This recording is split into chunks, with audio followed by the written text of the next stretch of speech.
which is fine. I mean, as far as space in the store, everything else. I was glad it worked out the way it did. That's how it should have been. Let's get started here. Call the meeting to order, 6:30. We got everybody here but Anton. So now it's time to open the open forum. Opportunity for anybody to come up and address the council, let us know who you are, and go for it. Hello, everybody.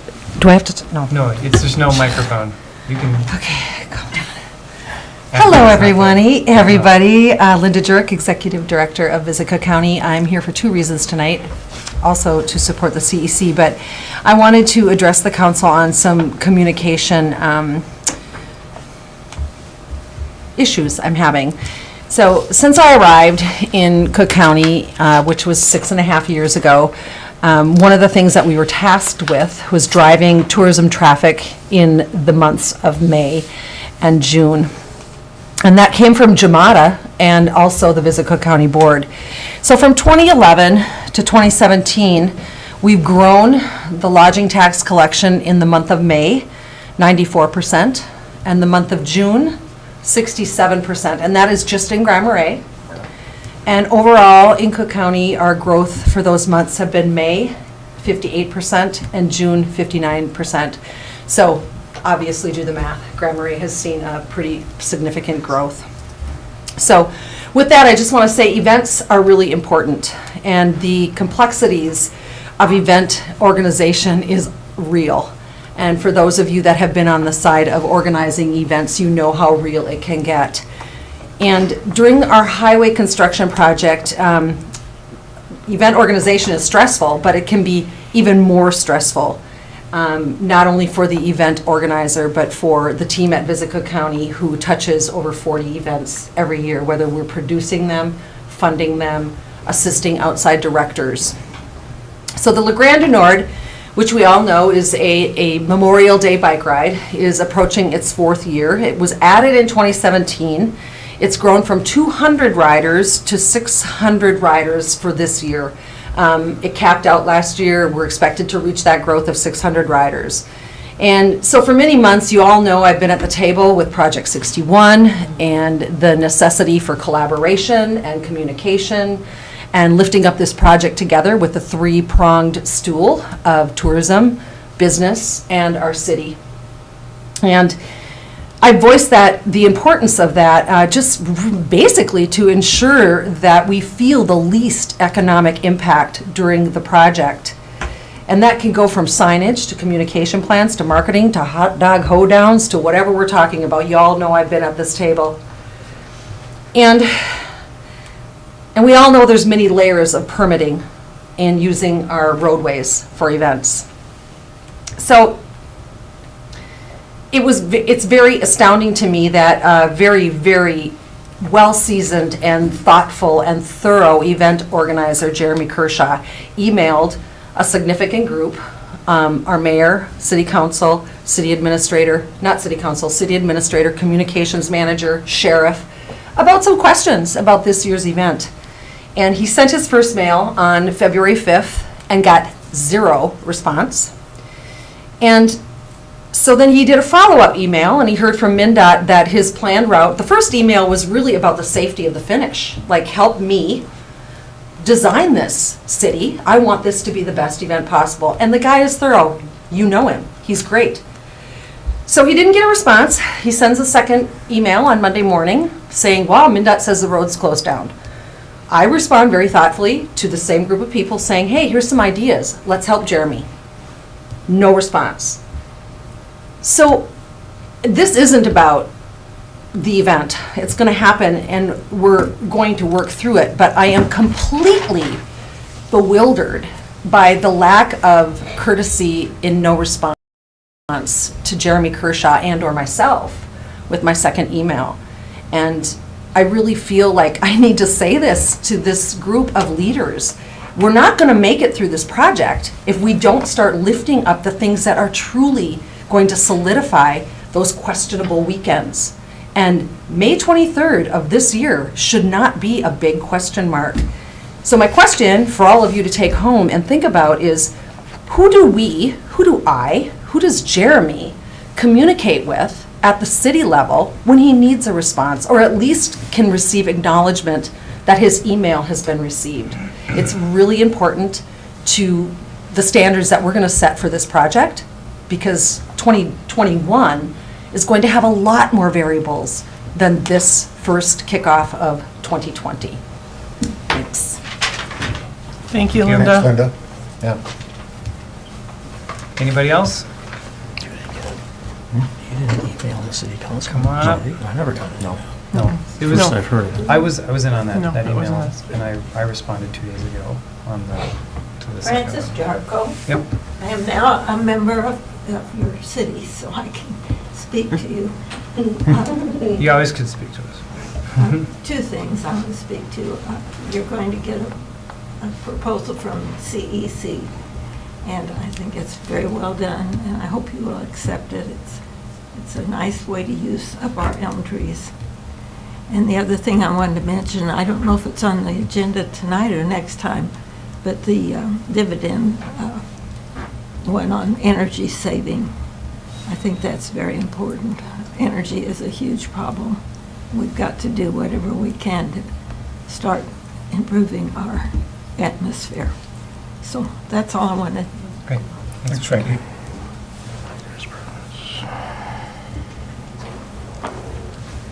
Anyone else?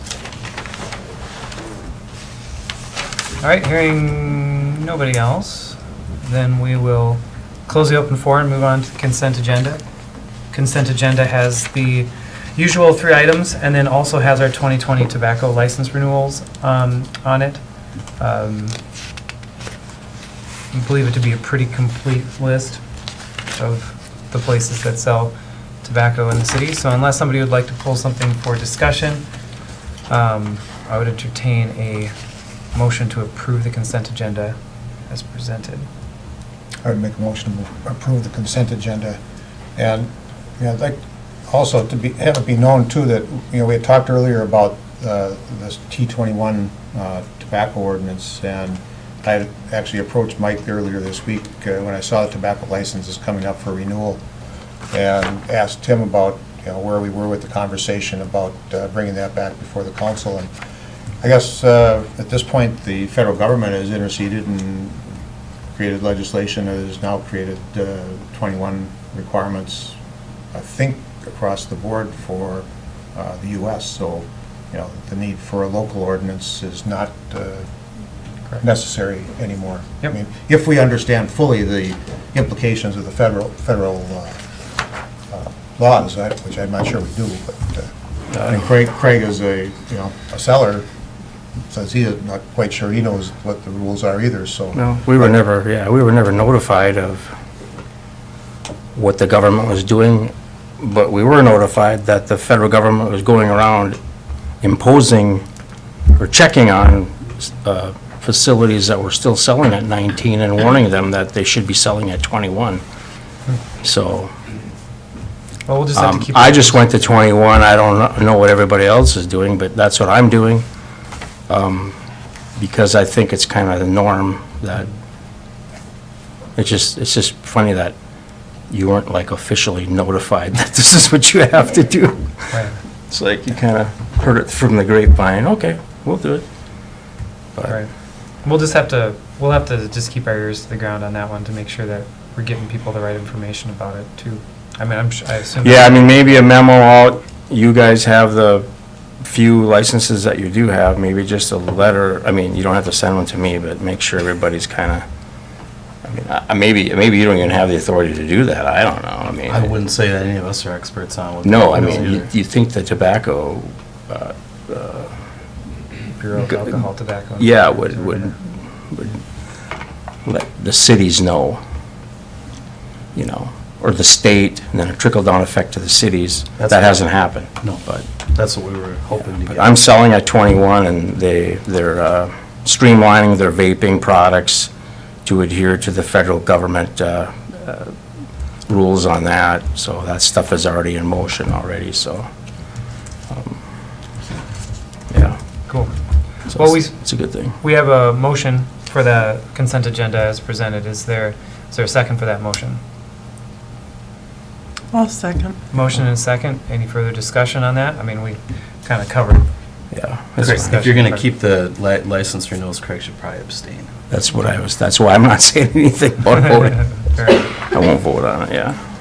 All right, so, any further discussion? Hearing none, all in favor? Aye. Opposed? One abstain? Moving right along. So, Planning Commission report. So we've got a resolution here for Mickey and D. Brazell, looking at the property at 23rd Avenue West. And Tim, you were there for the hearing on that one, so why don't you take that one over? Okay, and you'll see the map on the screen. This is a request for conversion of this to a single family, or a single lodging unit. It's in the mixed-use district. Adjacent property to the right is Lonnie Dupre's, where he has 3 lodging units.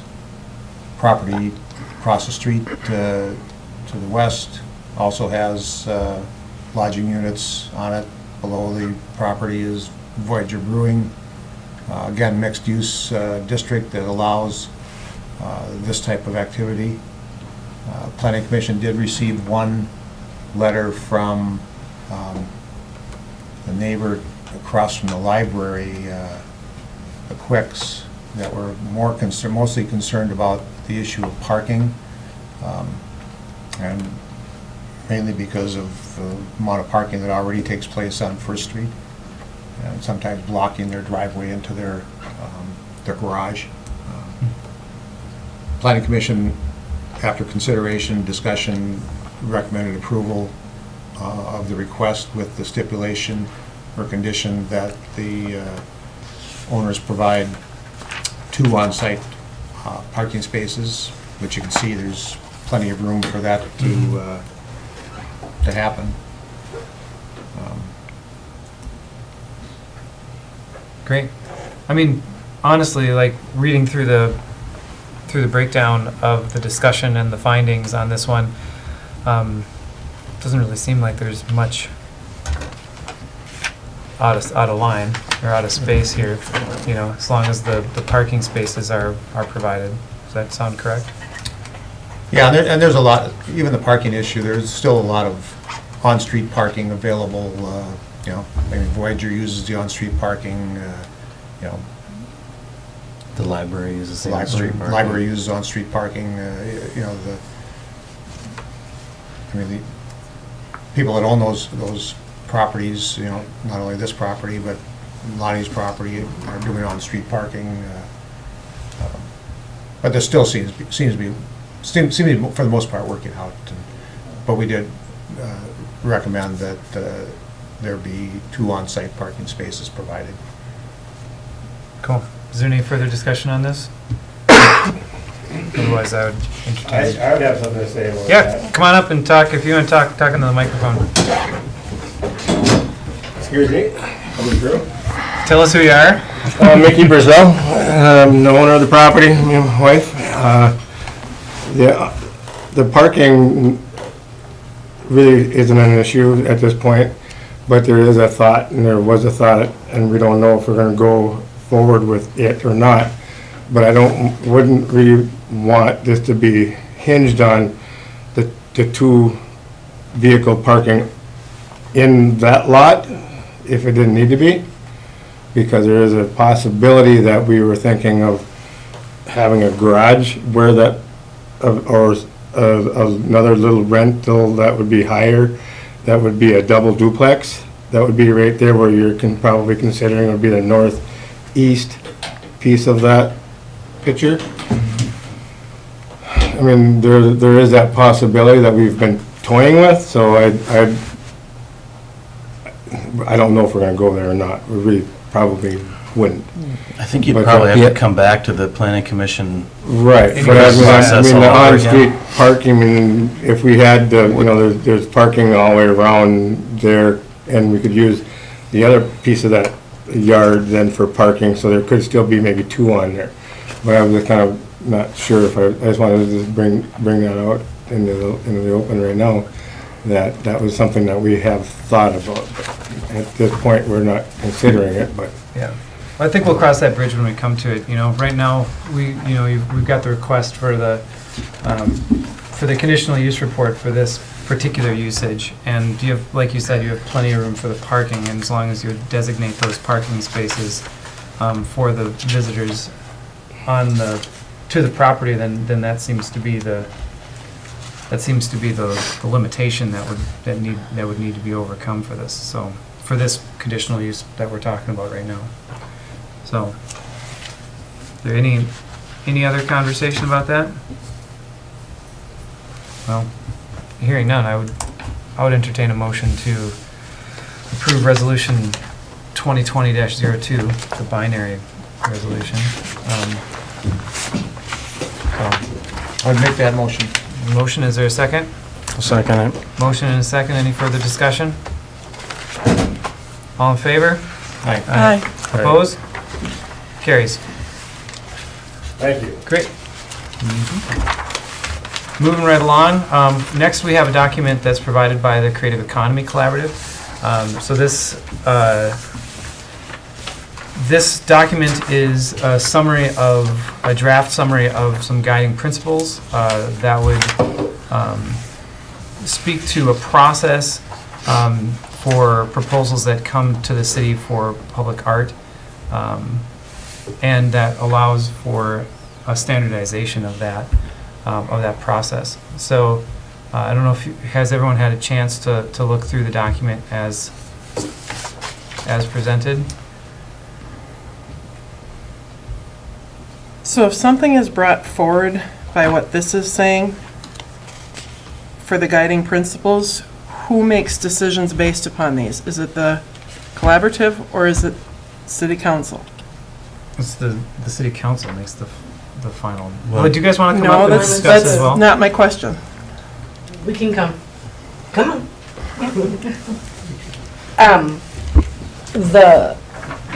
The answer to that question, Kelly, is that the proposals, what we understand the process would be, that the proposals would come to the CEC for consideration through a process that we still have to determine. This is just our values to guide us in creating the process. So the CEC would evaluate a proposal and then prepare a recommendation to bring to the city, who will have the say. The CEC doesn't have any authority. We are only advisory. Okay. That was, However, we don't have any authority. Use the microphone. Thanks. We don't have any authority, but we have seen the need to have people look at these things who have credentials that make sense to preserve the aesthetics that we already have and to enhance the aesthetics that we already have as an important. and I understand that, because if somebody brought me a drawing, it could be something out of this world, it could be a stick figure, and I'd go, yeah, okay, because it's not in my wheelhouse. Right. However, my question is, who has authority in doing things? Because we have a PUC, we have a rec park board, but those things were set in place by city council movements to establish those and give them power and authority. So I wanted to know if, in a sense, that's what's being asked here and requested, or if we're just using the resources of people who have more familiarity, understanding, education in something to help us, and we have the decision-making process, final answer. Yeah, and I think the council, when we decided to kind of empower the CEC to be kind of our voice in terms of doing kind of the I was here then. judging and, understanding of how this relates to what we want, we felt that, it seemed to me that our discussion was, we felt that we didn't want to make that call about the art itself. We wanted somebody else with more background and knowledge and understanding, and we wanted them to come with a recommendation to us so that we could then make a decision whether we thought then it was appropriate for public display in a public location.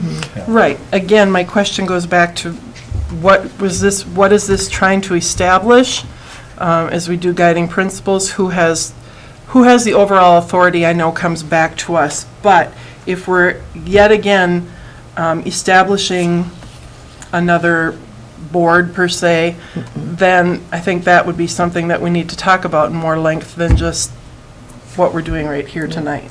No, we're not creating a new board, and we're not changing the role of the CEC. This is in keeping with the advisory role that you have asked the CEC to do for the council. And all we're asking you to read these guiding principles and say, yeah, that looks like you're on the right track. Okay. Keep going. Because I noticed something that is going to be brought up tonight went before the park board, went before the CEC meeting, and then is going to come to us. So that kind of told me that there's a little bit of shift. It's That- evolving, That project started before we started writing this. right. So we had no control over that timing. Corey Steckelberg went to apply to for a grant last summer, and very smartly went and met with the park board, right? Right. Yep. But Which didn't is have an any established- idea that the CEC was there, Right, and I saw that she met with you last but week. now she came to us. yeah. So that's where I was, again, trying to understand what it is that's being asked of us and what it is we're trying to create, so that it's clear. Mhm. Yep, I don't want it to be gray, I don't want it to be fuzzy, I want it to be clear. thank you, we want that too. Yeah, my understanding is that these guiding principles are a means to gather additional information for the decision-making process for the council. And that's really it. It's not meant to limit art, it's not meant to identify specific places where art can and can't be. It's to give the city a process to follow when art is proposed, so that there's a streamlined way of getting it through. Right. Now, with that said, there, right in the first paragraph, there's a comment there that says it's seek to develop a citywide framework for public art defined as work created by artists for places accessible to and used by the public. Wondering if you could define that for places accessible to and used by the public. What exactly does that mean as far as the language itself is concerned? It Yeah, means yeah, public yeah. property. Public property. That's what I. City-owned property. Yep. We are not proposing that we would ever tell anyone anything that they About can their or private can't do property. on their private property, ever. Great. This is only for public art on public property that's owned by the So city. could we change that language to make it so that, More clear? yeah, I think, because Sure. that's been my view, is that we only have authority for public places, public spaces that are City-owned. city-owned. Yep. Not, we don't have jurisdiction on other lands. Well, you Is it- do, and you exert it now. I mean, you have a sign ordinance that has regulations about things. But that's not what we want to do here. Right. Thanks, Patrick. Well, and it says for places accessible to and used by the public. My lot in town is not accessible or used by the public. But the No, co-op but- is, it's accessible to and used by, but that's not what we're talking about here. Right. Right. So we'll just change this to say public property owned by the city. Very clear. That makes sense. Okay. Okay. So this is, I think, what we were hoping to have happen tonight. Yeah. And to get back to the quest for black and whiteness in this, which doesn't exist yet. No. Like how a process is going to get created, and if somebody has an idea how it gets evaluated, like in a clear black and white way, that doesn't exist yet, hasn't been written. Right, so that would be. So where they're at is they're saying, this is what we intend to, this is how we're going to think about things when there are proposals. And they're bringing it to the council because they want to make sure that it makes sense to you, that you agree with it, that you like what it says, because they will be bringing proposals forward for your consideration, and they want to make sure that the process they used lines up with what you The want it to. expectations and things, yes. Right. So in the future, for example, Kelly, when someone comes with a project like the one that you referred to earlier, it will be clearly defined. So they come to the city hall, most likely, and say, I want to put this piece of art somewhere on land that's owned by the city. There'll be here's the document, this is the path that you follow, whatever steps you take we go in an orderly fashion going forward, and we're not back and forth and wondering, well, they said yes, but they said no, and they said move it over, and they said it's too tall, and they said, so that will come next after this. And we would bring that back to you for approval as well, because again, you guys have the authority, so. And just to try and get some clarity on some more of the nuances of it, for most of the locations that Corey is talking about putting art, even if we had this process in place, she probably would have gone to the CEC, had them look at it, and gone to the park board, and it still wouldn't have even come here. It's just the fact that one of the locations is not controlled by the park board, and so it's still public space that somebody needs to say yes or no to, and that's the city council's authority right now. But in the future, I would think that the park board is kind of in the same place that you're at. This isn't their expertise, it's not their mission, it's not what they generally spend their time on, and so it's really of use to them to have a group do the prep work on looking at these things and try to have kind of a overall citywide process that we all understand and agree to. And do we have, will the city need to have some guidelines? I mean, not guidelines, but for me, it gets back to if somebody gets a grant for $5,000 or $20,000 and they build this piece of art and they come into comes before us, we find a place to place it, it's on city property, now it has value, who insures it? That type of thing. Good question. Because it could get hit by a truck like that one piece of art did. Yeah. Got to get replaced.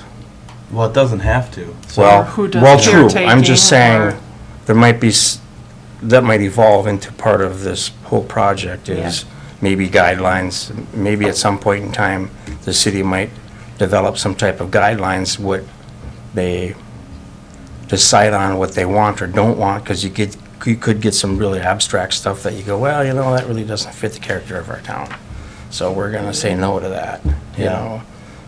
And really, that's the strings attached that we want to think about, and one of the issues that you brought up before, the liability issue, the insurability, the repair and maintenance, all those sorts of things are practical concerns that we want to think about up front before accepting a piece of art. Right. But I don't see us accepting a piece of art where we're not willing to either repair it or make it go away. Right. And, we've kind of decided that up front. There's vandalism, there's all kinds of things you got to deal with when you're... And we may, not like it in 10 years or 5 years, so You wanna if you change it. decide to take it on as owners, then it's yours, and you get to Right. do what you want with it. Okay. Including fix it if you want to fix it, or not fix it if you don't Or want to. replace it, or Right. whatever. Aren't I'm thinking about the canoe in Boulder Park and Yeah. the puzzle piece over at the library. I mean, the city owns those now, right? Yeah, Those are that's right. Okay. city-owned pieces. Mhm.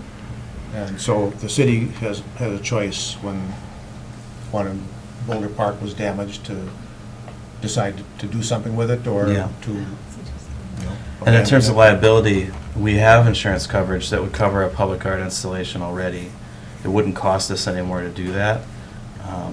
The liability side of it is something that we just want to think about. And I don't know if that's covered in the sustainable section of this, but there is some element of safety where we would want to have a public art installation that doesn't create danger.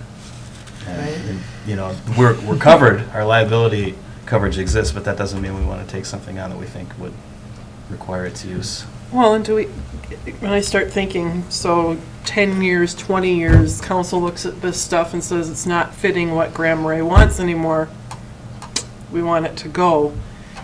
We own it. Do we have any sort of language, or should there be included that the rights then do we have the right to do with it what we want, or do we contact an owner to say, you know, we have decided to take this piece down, would you like it back? Or if it's something that you can, I don't know, you know, things like that need to be touched upon, because this is an ever-evolving group. Yeah.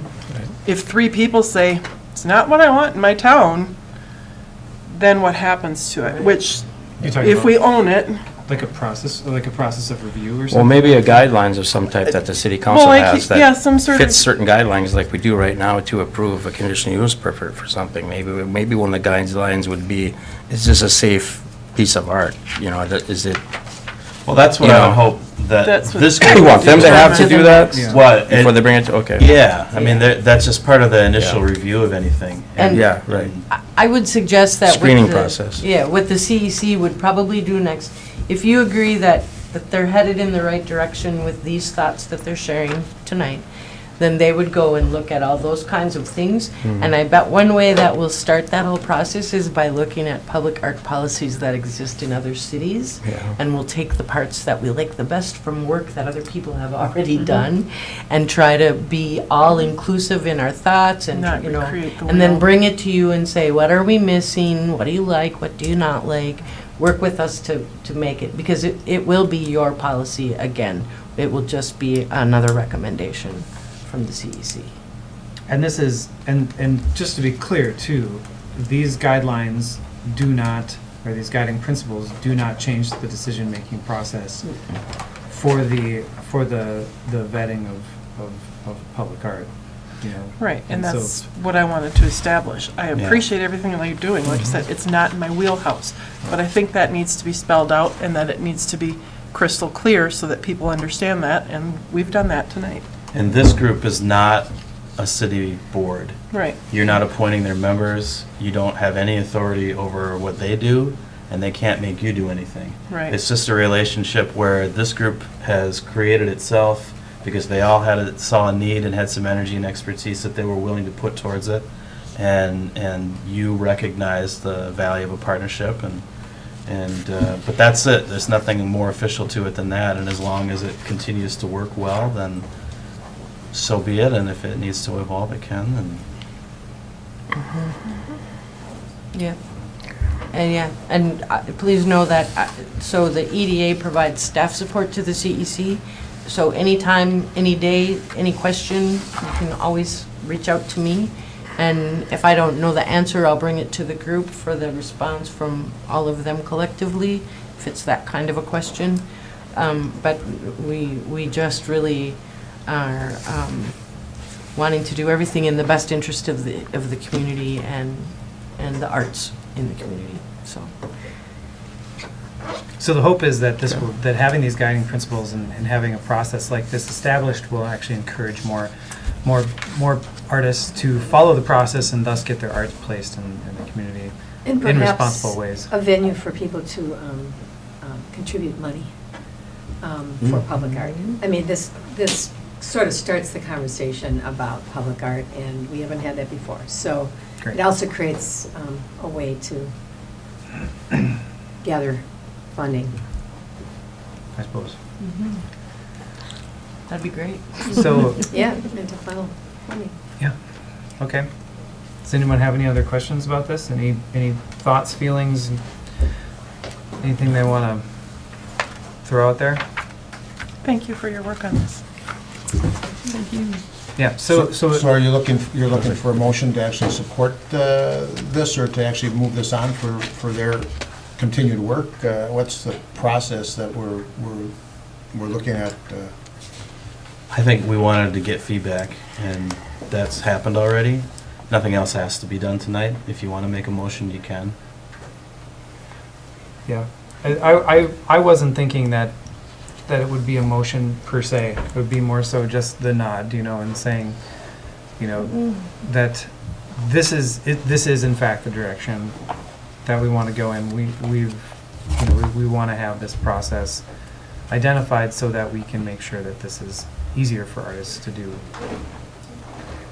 So, Yeah, we've been talking about this for a long time. I mean, back when Jan was on the council, and we've had proposals from individuals that wanted to give some kind of art to the city, and we really didn't have a process at that time, and, you know, I mean, we still have kind of that struggle of, you know, when people offer us something, what do we do? And Right. where, if it's appropriate, where is it appropriate? You know, we have a proposal before us tonight, and, you know, it's going to be an interesting discussion, because I don't think we've collectively had the kind of conversation very often. I mean, the last one was with the canoe, and, I mean, I think back to the one that was done over at the library, and historically, there have been others, and I think it's good, the work that you're doing, and I think we need to get these standards and systems in place so that, you know, we have a better idea of how this is Yeah. going to work, and the community understands better what that process might be, so. Yeah. Good. Do you want to shift into the specific? Yeah. I was thinking the next thing we have is So the, just before we go, I just want to make sure, although you're not taking a formal action, that there's consensus around the table that this is good with the things that I wrote down, I heard what you said. We'll make those edits and bring it back to the group and tell them that the city then says, continue. We're on the track, right? yes. Okay, thank you. I just want to make sure that we got that, because they want that from you. They want to know that you're okay with this, so, okay, thanks. So then moving right We- along then. We haven't printed any of that information out that we sent to you, but perhaps we just want to take a minute, if people need that, and we can go produce some paper That copies would of be- things. If we're moving into it, that's great. Okay. It's easier than trying to read it on the phone, but Okay. Maybe while Patrick's doing that, can we talk about the other thing that we sent out in that same email? The The letter.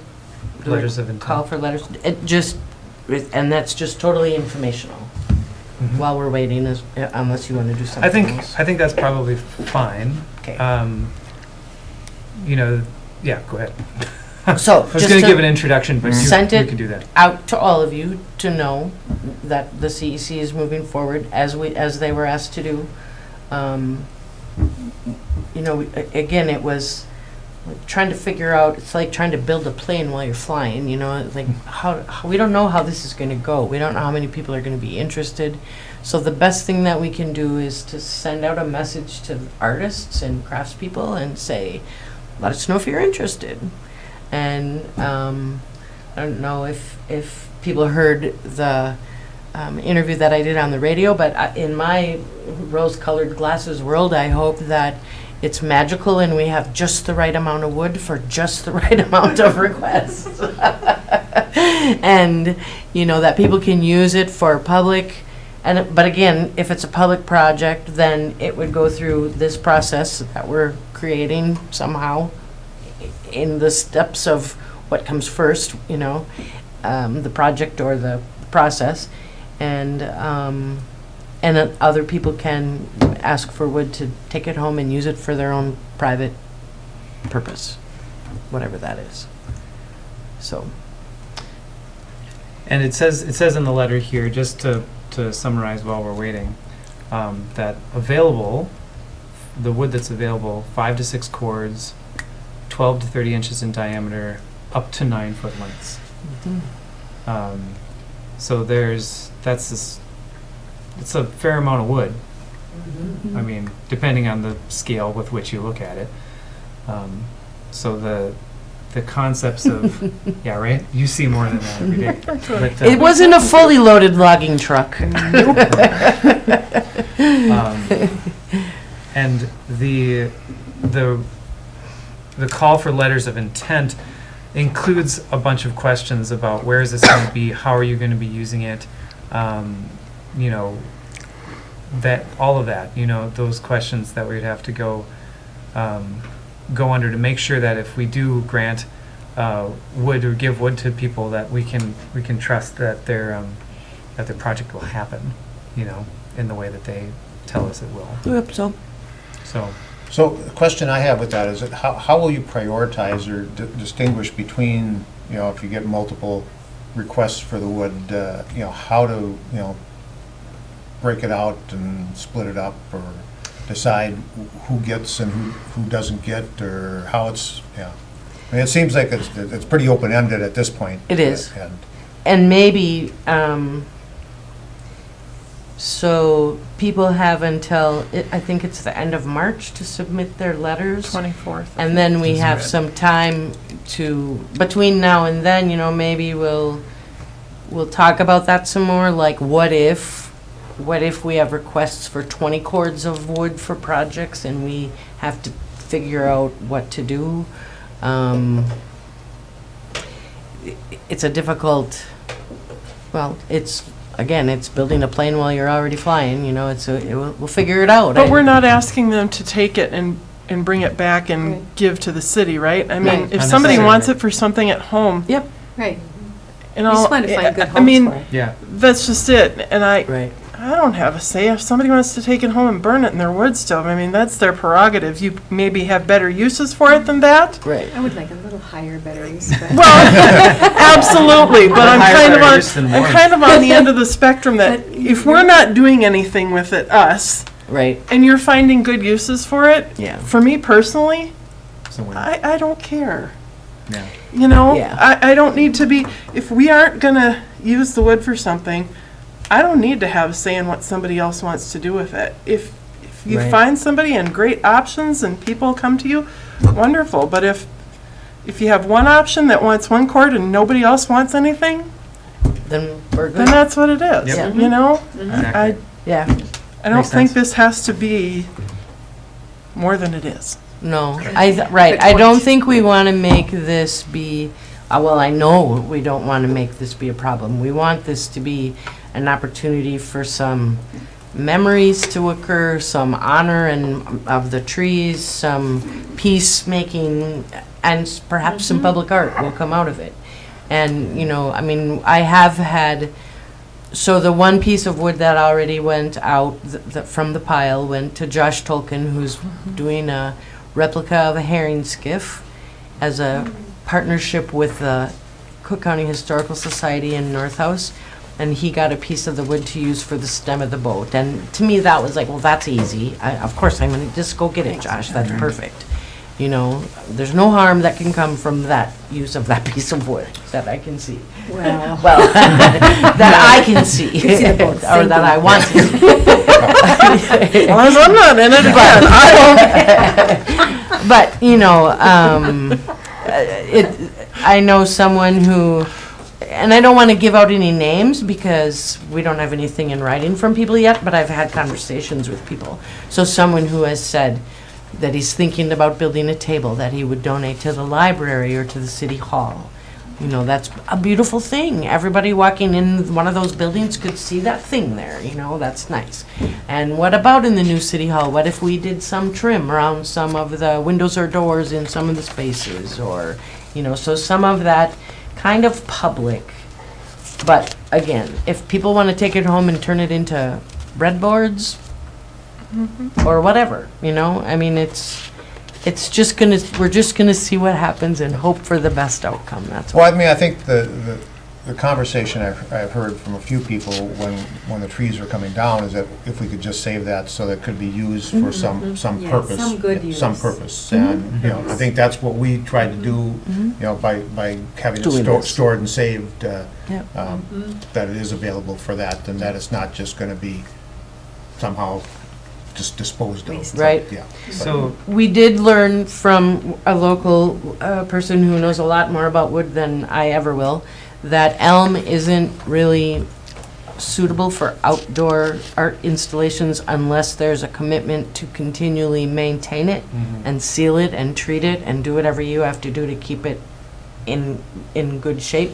So, you know, that might not be, but you never know. I mean, that, if someone makes that commitment, maybe, but I'm visualizing myself more inside public spaces kind of thing, but we'll see. Yeah, artists are creative, so. Yeah, Right. it'll be really interesting. I know a few people that are working on ideas, so stay So- tuned for more. questions on this for us. So where are we gonna have this document available for people who want to be able to apply for some of the wood, to put in for some of the wood? I on know your- this, on the city website? Or We shared it and people will get in touch with Mary, but we can have the document. It's on the front counter. Okay, all right. So just a breakdown of that. So then the first page is kind of the cover letter, explains the timeline, et cetera, and what we're talking about. Second page is, you know, your information and what are you seeking to do. And then third page would be the frequently asked questions, to answer questions in case somebody, you know, Right. just to make sure that, you know, they don't have to ask us all the questions. And if that doesn't answer all their questions, Then- they can contact me. Right, yep. So, okay, does that work for everybody? Think that works? Yep. All right, so then the other one, which I think is really cool. Corey Stuckelberg is going to, she's going to do a project where she's going to build 5 caribou sculptures and place them around around the city. Many She's of which proposing, she's right? proposing. Yep. Well, the park board approved it already. Yeah. Yeah. So 4 of them have been approved. Well, so if I may, Yeah. she's Take it out. she's going to do 5 sculptures, and she is looking at a potential of 7 locations, Okay. and hasn't confirmed the 7 locations. The reason it needs to go beyond the park board is because the one location is the yard of the library. Right. Which is So that is, if you, that's up to you to decide if she chooses that, if that's okay with you.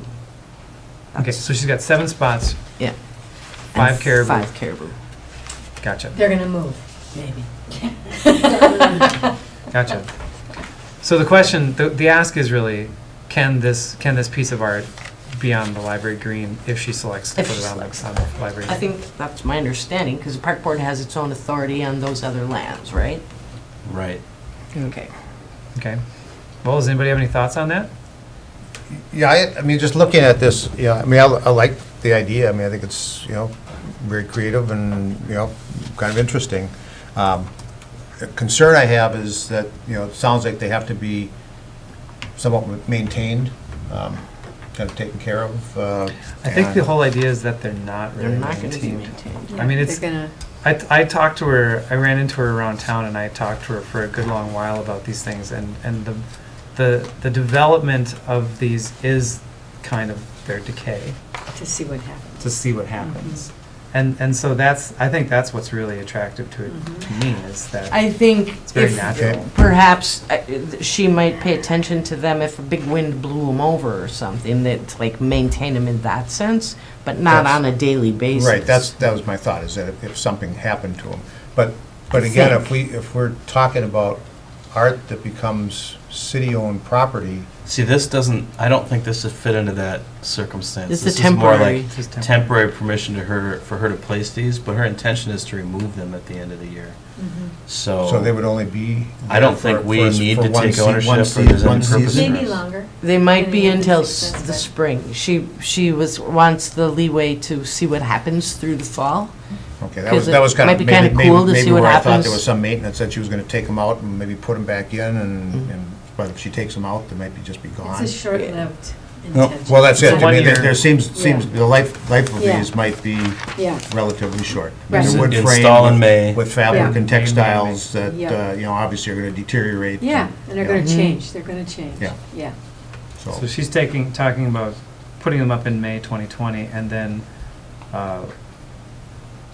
she says it would add to the impact of the work if we wait the full year and uninstall in May of 2021. Right. So that's her ask, is 1 year. Mhm. So is it that we're just waiting to see what takes place in the planters of it? Is that the, The plantings are inside of it. Yeah. right, Yeah, I mean, it's to see it, embodied it's to watch it plants. grow and see how it grows. Yeah. And what exactly happens to it. And I So think that's she pretty says in exciting. there that some of the seeds that she's planning on using might not grow until the second year. Oh, interesting. I think I read that. So that's her interest in Seeing the extending next it spring. until the next Gotcha. spring if possible. Yeah. Well, so, So if she has to put in a raised bed to place these or anchor them to keep them in place, then are we gonna be responsible for kind of reclaiming that raised bed or doing something? I haven't heard any details about her needing to do anything to the ground that these are going on, so I if that, thought I read it somewhere there where she might. no, I think that the biggest impact for us is in the lawn in front of the library. We mow it, and we'll have to mow around this and we whip around it. That's about it. So it says the sculptures will be made of wood frames. These frames will Yep. hold dirt containing the seeds and of grasses, flowers, and fast-growing trees. So I think that, the frame that she's talking about is the actual body Animal. of the animal. body. Yeah. So my understanding is that they just anchor with the 4 legs straight into the ground. Yeah, that's what Okay. she talked about at the Alright. CEC. Somebody asked her about how she would anchor them, and she talked about possibly mounting them on rebar. Yeah. So, so the request for us is, can she use the lawn for a year, for one of her caribou if she chooses to? That's it. And the other thing that we talked about with Corey at the CEC, which we're sure on the properties that are overseen by the park board or Dave and his staff, whoever does it, to make sure that she doesn't place a caribou in a place where, for example, where a stage normally goes in Harbor Park, Right. or where other activity happens in the campground, and then at the library. I don't know who would help make the decision for the best spot on the lawn of the library, but somebody needs to help her with that. Yeah. And that would be We both can our- help her with that. Yeah, That our would maintenance be staff and the library staff. Your staff, Mike? Mhm. Okay. Yep. All right. So that was the only question was, considering all the activity that's going to be going on in the corridor, to make sure that we put it somewhere outside of any work zone and, Mhm. so, yeah. Very good. Well, any further discussion on this? Anybody feeling strongly? So, I'll make the motion. I'll make the motion to approve the use of, the use of a spot on the library lawn for this project, pending the assistance of our staff to find a spot that works, as per this proposal. Is there a second for that? I'll second that. Motion and a second. Any further discussion? I like it. I mean, I I think think it's it's a super cool. creative way to, put gonna some be art fun out to there watch. that We liked it too. be a kind of an active living type Yeah. piece of art. Yeah, and here too, talking about the active living, each caribou location will have a plaque which will entice the looker to walk to find the next caribou and to visit all the sites. So, and a walking art tour. Cool. Anything else? All in favor? Hi. Opposed? Carries. All right, thank you. Thank you. All right, moving right along. Next thing, Public Utilities Commission report. So at the last Public Utilities Commission meeting, they renewed the resolution that they had made last year for the Energy Innovation and Carbon Dividend Act, which we had some discussion. The council had some discussion on that previously, and they're bringing that back to us, as a request to see if we want to sign on to that act as well. So Tim is listed as the guy who will field any questions. So do you want to go into it any more detail to that? Well, I mean, if you recall back to the last discussion we had here at the council, we had, fairly lengthy discussion, but we talked about possibility of looking at alternatives to endorsing that resolution, with the idea that we would possibly do something that supported that in nature, but didn't necessarily go and make a recommendation specifically for that legislation. The PUC, still feels strongly about the legislation and feels that it's a good move in terms of addressing issues that are related to energy. and feels that the council, would be responsible also to, help address that and bring that issue to our congressional delegation. So the PUC, is asking the council to reconsider and endorse the carbon fee and dividend, or the Carbon Innovation and Carbon Dividend Act as it was presented before. And I spoke with George Wilkes, who has been a champion for this as well, and asked him a couple of questions, just the update questions. Has this changed very much at all since the last time that we saw it? What are other situations that are happening around this legislation? And he said that really the legislation hasn't changed since the last time that we saw it. The purpose of it stands the same, and the things that have changed are that that more communities and states and cities, municipalities have signed on to it. So its influence is growing, and also within our city, we now have a halftime plus climate action plan coordinator who's helping us push these things forward so that we can become more responsible as a community. To me, it doesn't seem like it's out of the question to have this be something that we support. Sending a message to our national and state legislators that, hey, we're ready for something like this, whether it's this or something else. And the reason I say that is that I've been to a couple of meetings, a couple of League of Minnesota City meetings in the last year where people, the communities that I've talked to have talked directly about the impacts that they've faced for climate change. And for us, looking at the winter temperature, the summer rainfall, the lack of summer rainfall, the level of the lake, all of these sorts of things are impacting our way of life here, and they're going to be very, very expensive to deal with in the future. And making a statement like this to say, hey, we're ready to be, to have some structures put in place to start solving this, it doesn't seem to me to be too far out there. So that's my take on it. I'm interested in what you all have to say about it as well. So, or we can just nod our heads and say, great, acknowledged, saying that the PUC acknowledged it, and there we go.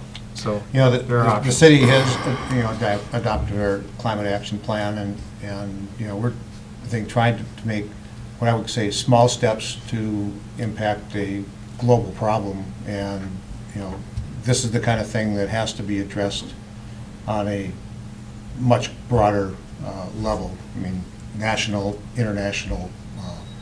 If there are going to be issues, or if there are going to be changes to impact this issue, and we can do what we can here in the local level, but really it's getting something done on a greater level that's going to have the impacts that need to be necessary to make some really big changes that are going to need to be made. I mean, one way or another, they're going to need to be made. Either we're going to be forced to make those changes, or we can try to figure out how to make them in a calculated way that makes sense. And I think this is one of those calculated ways that allows Congress to start to deal with this much broader issue.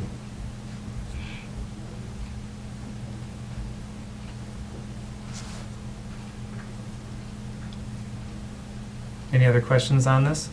I mean, really, we don't have to take any action on this at all. This is just, it's a request from the PUC to consider this again. it's, I understand that this is something that there's a lot going on in this resolution. You know, talking about all of the statements that are made. So I don't want to push this too hard if this is something that that we really struggle with. I'd rather focus on the things that we can accomplish and the things that we're all on the same page for. But I also feel like this is something that we probably should talk about a little bit more. So. Well, I think we need to push this issue. I think it's important. I think it's something that future generations are, you know, going to look back and say, you know, why didn't they do something about this? Why did, you know, this continue on for so long without anybody doing anything about it?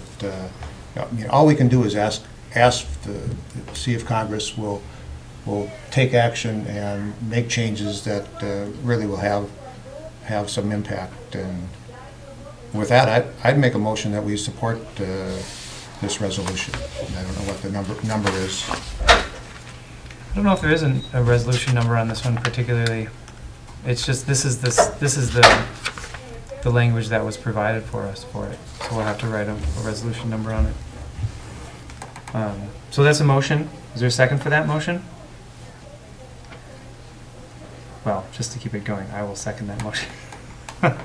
So now we have another opportunity for discussion. So an opportunity to say if you have issues with it, anything like that. Is there any discussion? I can tell you guys are waiting, so I guess I'll just open my mouth. Well, I mean, we're getting there. Well, I know that I've talked about it a lot, and I know that it's moving forward nationally. I know that it is very important on many different levels. I don't disagree with any of that. I guess I could say, yeah, I support it, but I'd like to deal in our city government with more things that I can work on here and help people with. We have a climate action plan in place because we want to help people here in guiding how things occur in Grand Marais, how we can help people become more independent of fossil fuels, different things that we're doing. That's at a local level, and I'm okay to work on those issues. On a national level, talking about things that I really don't know how this impacts large corporations. I don't know how it's going to impact the small man. It just isn't something that I'm in huge favor of as a city. And I know that we differ on that, and that's okay. That's why to keep talking about it, I kind of know how I feel. I know how others feel about it. I don't have a problem with how either one of you feel. I respect your thoughts. We're just different. That's all. So Yeah. That's where I'm at. That's a fair point. I would rather work on things right here that are impacting us. And just like we were talking about changing Grand Marais over to 21 to legally buy cigarettes, it happened before we even came back on a national level. And that's where it has to happen. So I would dare say that a good chunk of a good reason why the T21 thing happened, though, is because there was a groundswell of communities that were supporting it.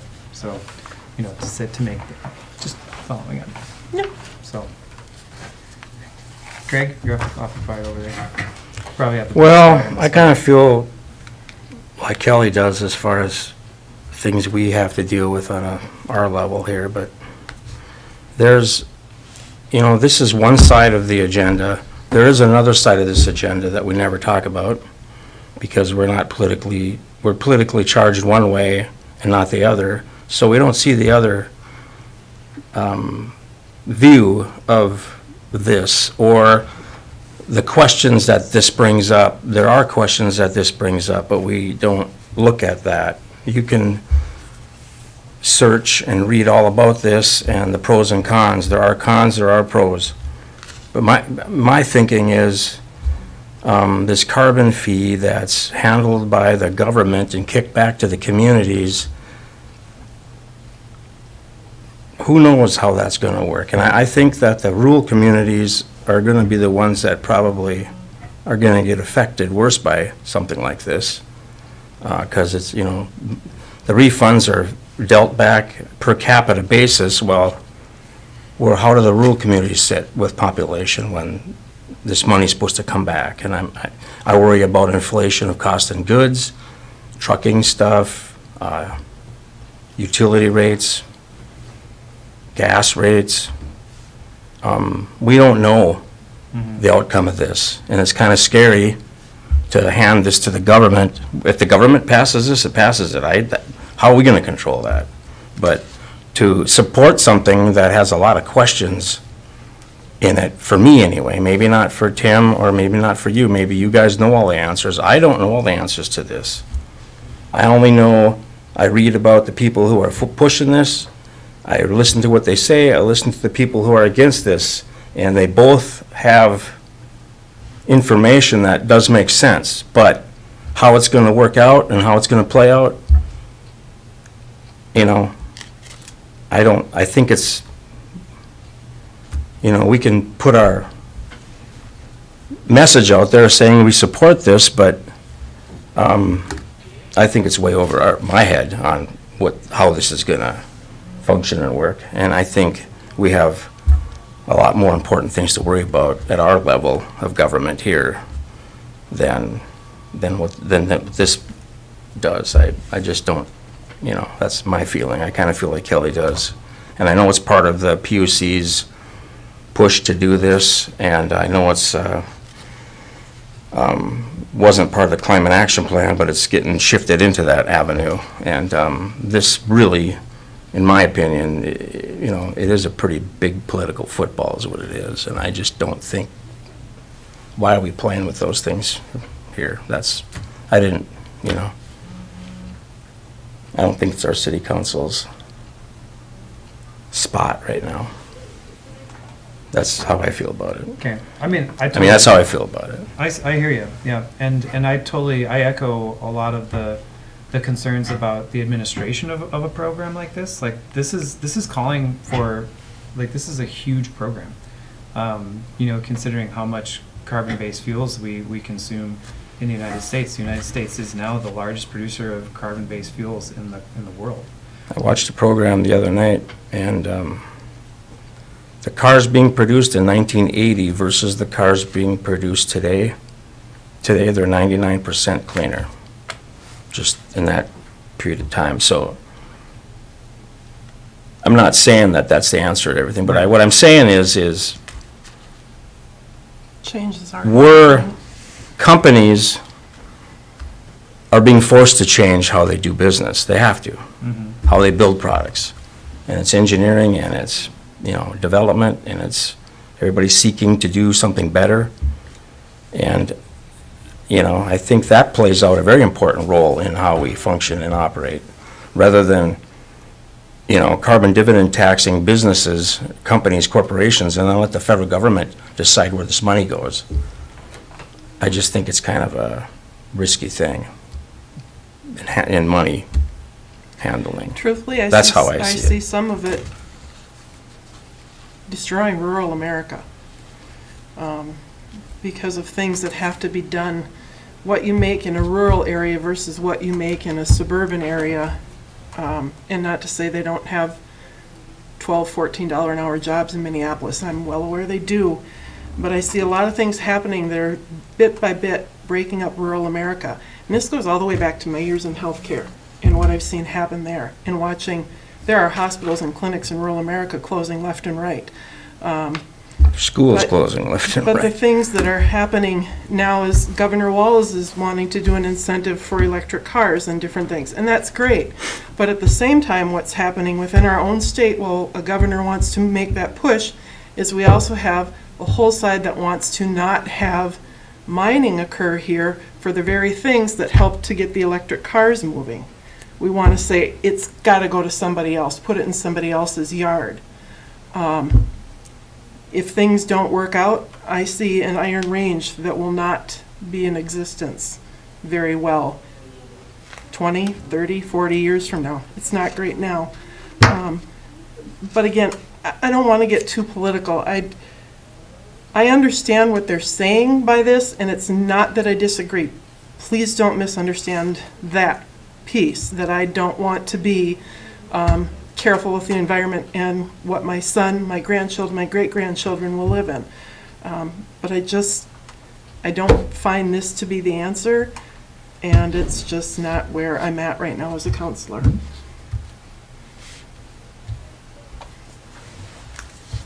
Any other discussion? Hearing none, all in favor? Aye. Opposed? Nay. Nah. So that one, when they're ties, they fail. They So, fail. yep. Yeah.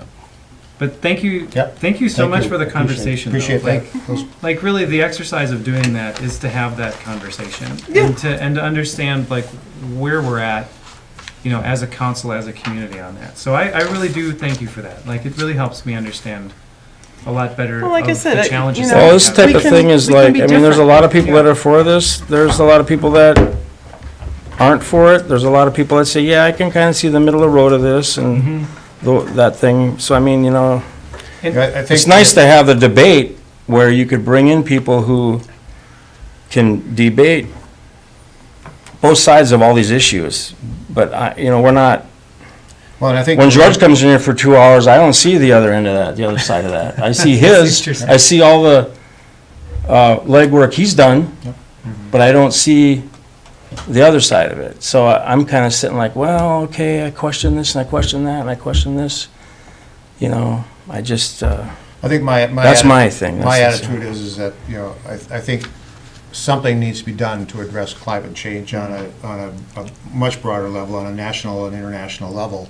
And More so on an international level, I think. Until we Yeah. start to see that happen, you know, we're going to be suffering the consequences of that. And, I mean, we're already paying the price for climate change right now, higher insurance rates, you know, you go right down the list of where we're paying the price already, and it's only going to continue.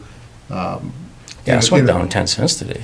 What? Gas went down 10 cents today. Yeah, gas fluctuates. I mean, Time to get yeah, Phil. I mean, I'm just kidding. gas could go up 20 cents tomorrow. Yeah, I It's like, know. you know, we all know how that I works. I know. mean, no, we don't know how it works. We don't know, no one knows how that They works. say the weather was bad and. Yeah, it's the not supply and refinery shut demand. down, blah, blah, blah. Yeah, I know. I This is just an understand. important issue, and I feel really strongly about acting and doing and not sitting back. And I don't, just because the city Yeah. would recommend this to our legislative delegation, doesn't mean that they're gonna solve the problem either. Because I don't think anybody's got the answers, Yeah. Craig. I mean, This I don't is- have the No. answers, I don't think Yeah, I understand. This is all the the answers are iteration. there, but it's a start of this conversation that needs to happen on a national level. This is the current iteration, just like you're talking about the technology that we have in our vehicles now being so much better than 20 years ago or 30 years ago, you know, Yeah, 40 years ago. 40 years I guess ago. that was Yeah, 1980, like 40 my- years ago.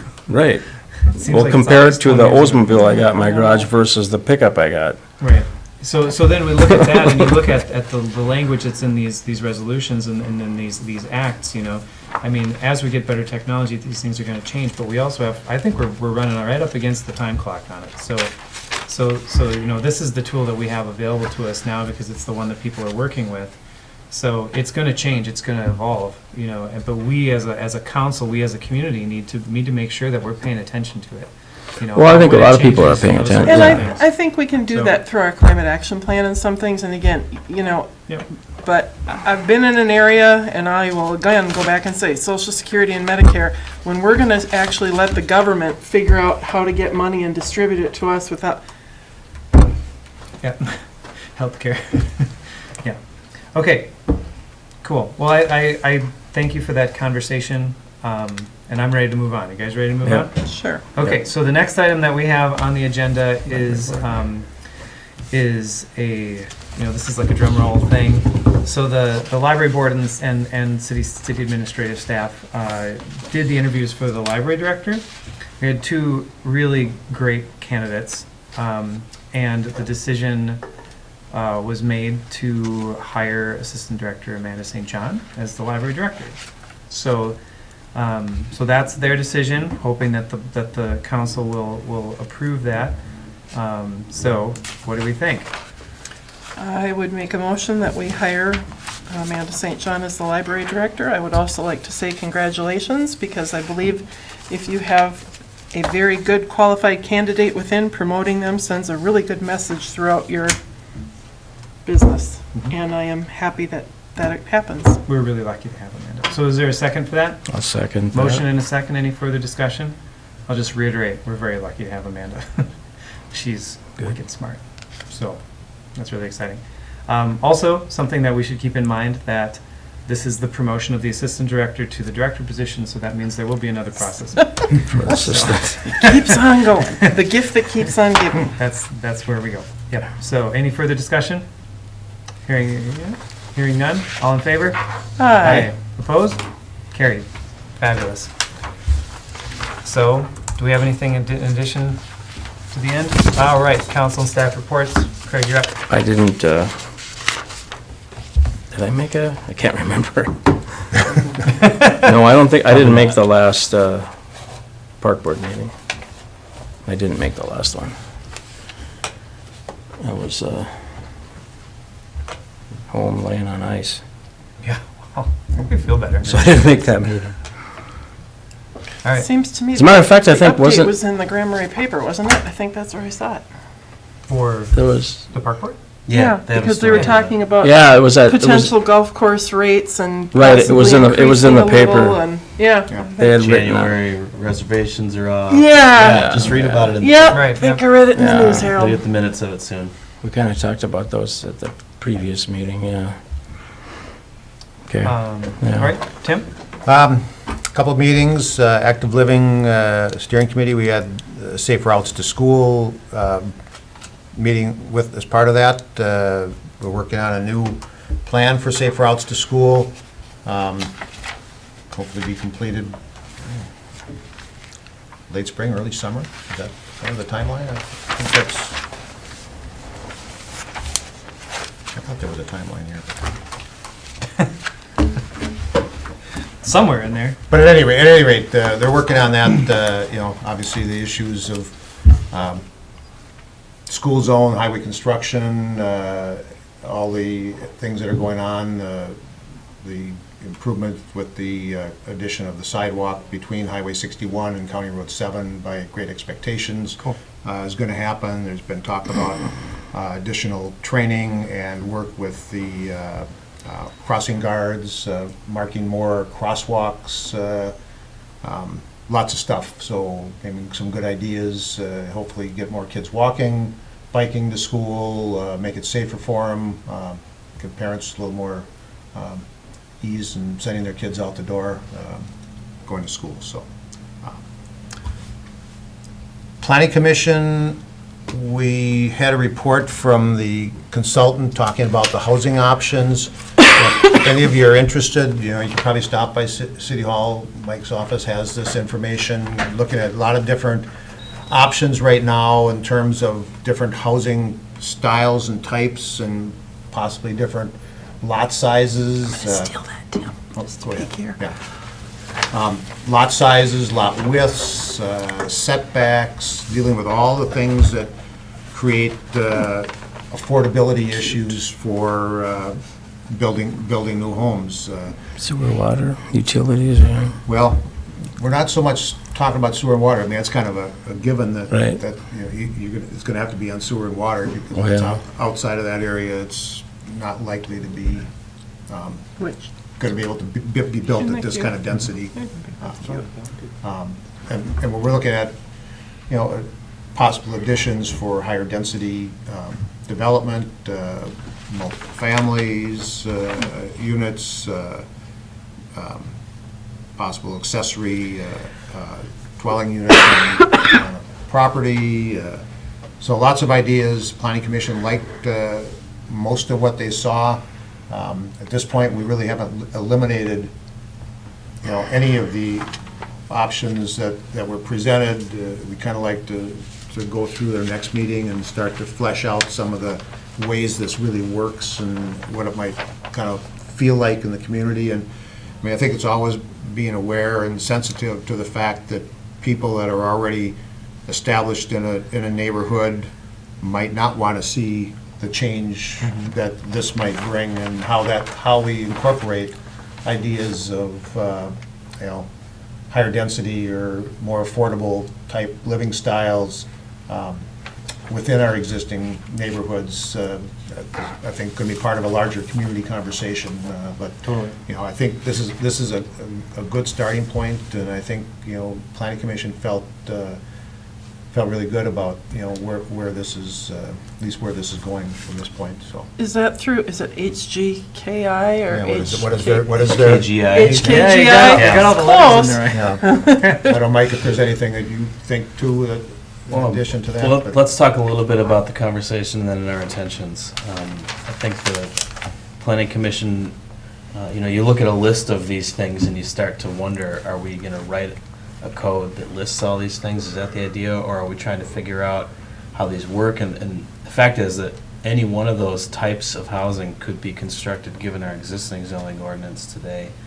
And it's more about trying to get the edges and figure out, you know, where the, why aren't they being constructed now? And recognizing that the goal is to have more housing units. And it's just that simple. So, you know, that tends to get down to that affordability question, but that's not the only answer here. It's not the main purpose of this conversation.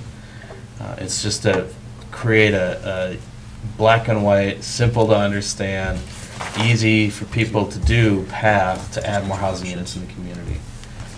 So that recognizes, you know, what Tim brought up, that there's going to be some, well, there'll be some thought about, you know, whether or not you want to see any changes like that, and there's always nervousness about changes, but the fact is, if we're going to have more housing units, that means there will be changes. And so how do we come to grips with that as a community? Moving forward, so we're working now on how to kind of push this information out in a usable way, and to just let people know kind of how the conversation's going now. And we're also talking about designing a more formal input process that we can do probably next month. But the conversation with the Planning Commission, when we're talking about really specific types of housing and specific zoning rules, and it gets super jargony, and it's hard for us to figure out how to have that conversation in a meaningful way where we're getting feedback from people, but that, you know, you just talk about zoning ordinance and most people are gonna glaze over pretty fast because it's pretty dry stuff.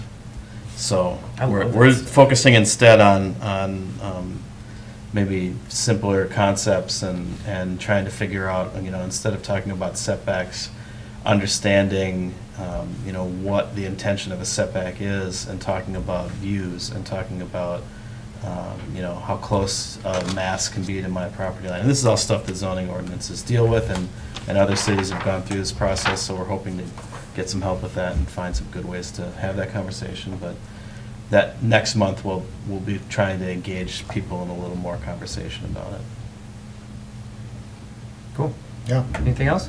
PUC, couple things, you know, I have to say, after I got home from the PUC meeting last week, there was a press release sent out by SIMPA, which was really SIMPA pretty 2.0. remarkable. Yeah.